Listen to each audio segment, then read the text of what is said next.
In today's video, I'm going to teach you how to get started with Microsoft 365 Copilot. By the end, you'll know how to confirm access, open Copilot on your device, sign in the right way, and start giving prompts that get useful, personalized results for your work. First, make sure you have a Microsoft 365 Copilot license from your organization.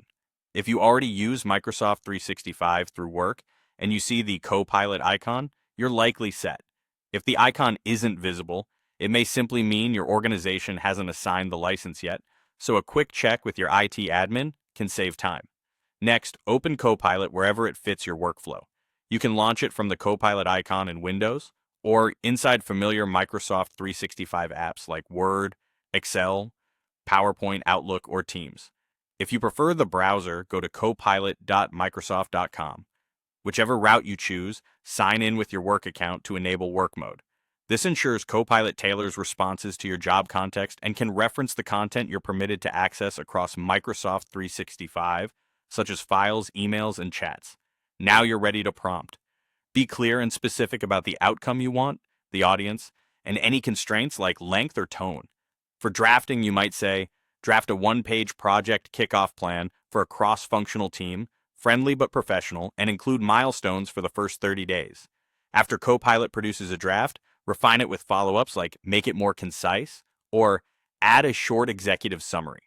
For meeting summaries in Teams, ask Copilot to surface what matters most. Try, summarize key decisions and action items from my last meeting, or create a recap I can send to stakeholders. If you have multiple meetings, specify which one or provide a time range to keep the summary accurate and focused. For data analysis in Excel, give Copilot a clear goal and data context. Ask, analyze this sales table, highlight trends by region, and suggest the best chart, or identify anomalies in Q2 and explain likely causes. If you need a more polished output, follow up with turn this into a brief slide outline. A few quick tips. Use verbs like draft, summarize, analyze, compare, or refine to shape results. Provide context up front rather than in pieces. And embrace iteration. Your second and third prompts often unlock the best work. That's it. With a valid license, the right sign-in, and work mode enabled, Microsoft 365 Copilot becomes a powerful partner for drafting, summarizing, and analyzing, right where you already work.